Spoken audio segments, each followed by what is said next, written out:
또 비유를 들어 이르시되 천국은 마치 사람이 자기 밭에 갖다 심은 겨자씨 한 알 같으니 이는 모든 씨보다 작은 것이로되 자란 후에는 풀보다 커서 나무가 되매 공중의 새들이 와서 그 가지에 깃들이느니라. 또 비유로 말씀하시되 천국은 마치 여자가 가루 서말 속에 갖다 넣어 전부 부풀게 한 누룩과 같으니라. 예수께서 이 모든 것을 무리에게 비유로 말씀하시고 비유가 아니면 아무것도 말씀하지 아니하셨으니 이는 선지자를 통하여 말씀하신 바 내가 입을 열어 비유로 말하고 창세부터 감추인 것들을 드러내리라. 함을 이루려 하심이라.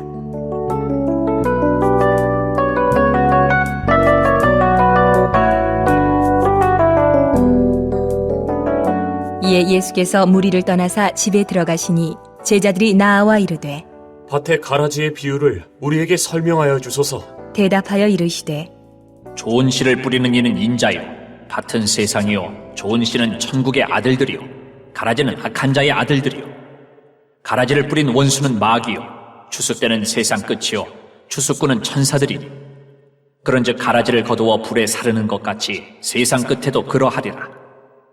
인자가 그 천사들을 보내리니 그들이 그 나라에서 모든 넘어지게 하는 것과 또 불법을 행하는 자들을 거두어내어 풀뭇불에 던져 넣으리니 거기서 울며 이를 갈게 되리라. 그때의 의인들은 자기 아버지 나라에서 해와 같이 빛나리라. 귀 있는 자는 들으라. 예수님께서는 어리석고 연약하고 또 우둔한 자들에게 비밀로 붙여진 이 하나님 나라를 이해시키기 위해서 늘 고심하셨습니다.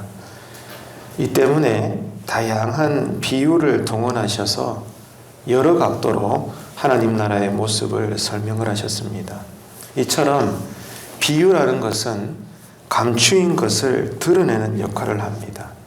그래서 오늘 본문에서도 소개되고 있는 이 내용들을 예수님께서는 하나님 나라에 대해서 설명을 하실 때 어리석은 제자들이 이해하고 알아들을 수 있도록 비유를 들어서 말씀하고 계십니다.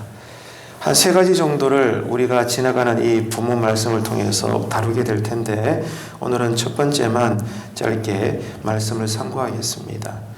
자, 하나님의 나라가 어떤 세계일까요?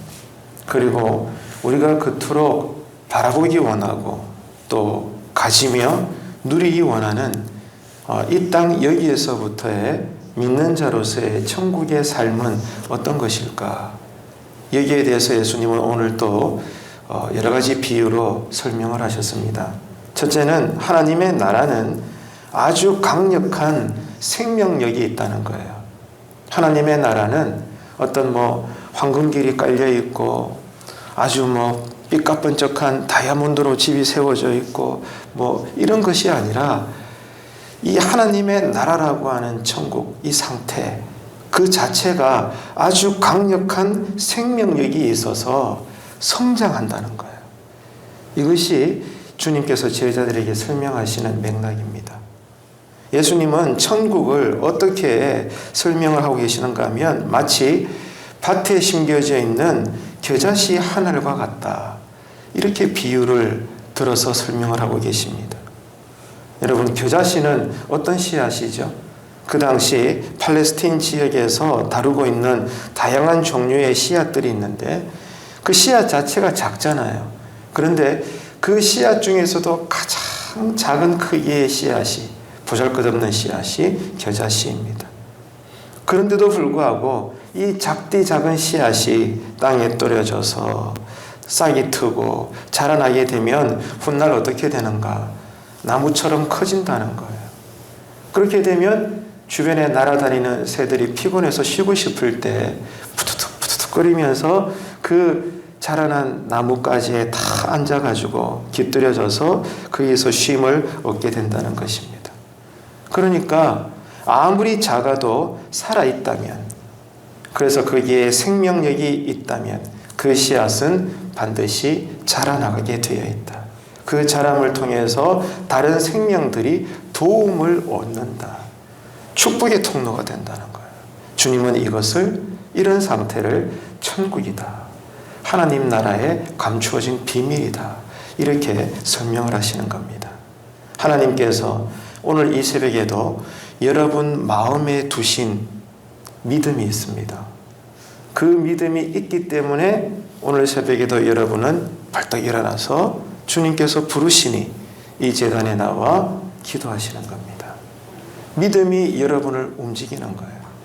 여러분, 이것을 오늘 본문에서는 겨자씨와 같다 이렇게 설명하는 겁니다.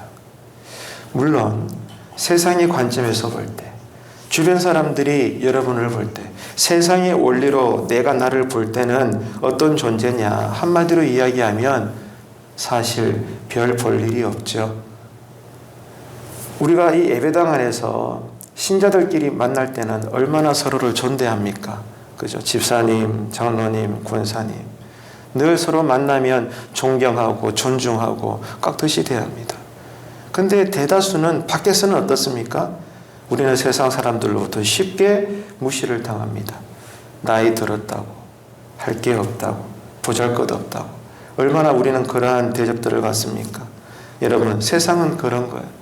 오늘 이 하루 속에서도 세상 사람들은 우리를 볼 때, 그리고 그런 시장의 원리로 살아가는 맥락에서 내가 나를 볼 때도 별 볼 일 없는 사람입니다.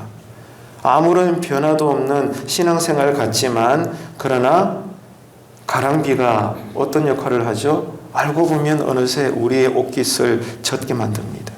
그 작은 물방울이지만 그 물방울이 오랜 세월 톡톡톡 떨어지게 되면 그렇게 단단한 큰 바위에도 구멍이 뚫리는 것처럼 오늘도 이 새벽에 오늘 하루 속에서도 여러분 심령에 두신 이 믿음이라는 겨자씨와 같은 작은 이 씨앗은 오늘 하루 속에서도 더딜지라도 자라게 되어 있는 줄로 믿습니다.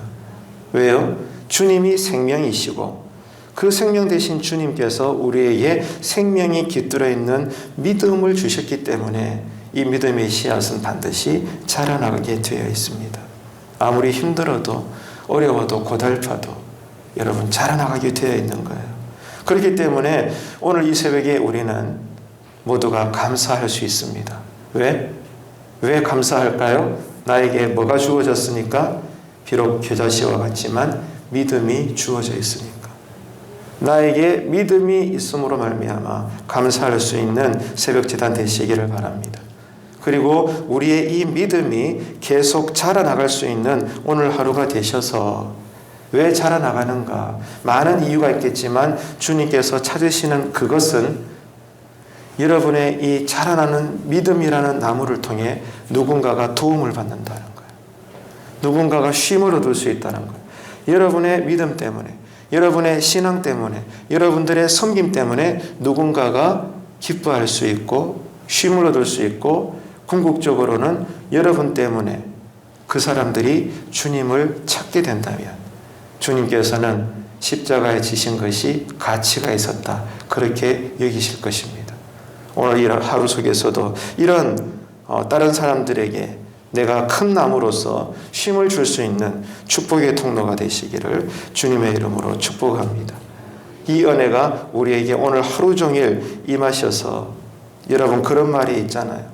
아무리 초가 상관이라도 내 집이 최고다. 그렇지 않습니까? 여러분 우리에게 믿음이 주어져 있습니다. 주님께서 주신 믿음의 씨앗이라면 반드시 자랍니다. 왜? 생명력이 있기 때문이죠. 그런 믿음을 갖고 있는 신자의 삶은 천국입니다. 왜요? 바라보는 것이 주님이요. 상황은 힘들지라도 그 주님께서 우리에게 믿음을 주셨는데 그 통로를 통하여 위로해 주시고 격려해 주시고 함께해 주시고 이 땅에 살지만 종국에 우리가 들어갈 실제 번영 천국을 바라보면서 살게 하시기 때문에 비록 초가상관 같은 삶일지라도 우리에게 어떤 능력을 주시느냐? 자족할 수 있는 비결을 알게 하시는 거예요. 자족할 수 있다. 어떤 상황에서 나는 자족할 수 있다.